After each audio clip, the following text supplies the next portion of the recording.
Calon Presiden nomor urut 1 Anies Rashid Baswedan pagi tadi menemui masa pendukungnya di Kota Mobagu, Sulawesi Utara.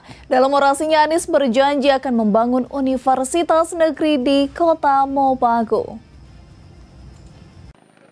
Menggunakan helikopter, Anies Baswedan capres usungan Partai Nasdem, PKS, PKB, serta Partai Umat ini menjejakkan kakinya di tanah Totapuan pada pukul 09.45 waktu Indonesia Tengah di Stadion Nunuk Matali.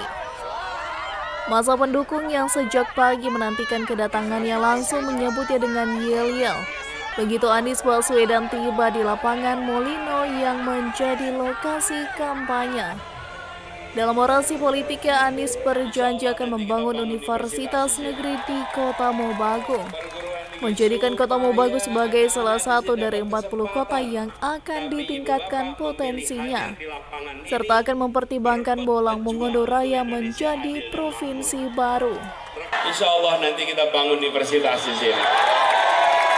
Perguruan tinggi supaya anak-anak di sini dapat kesempatan bisa sekolah vokasi, bisa sekolah akademi, tapi mereka akan bisa mendapatkan pendidikan tanpa harus pergi meninggalkan kampung halaman jauh-jauh.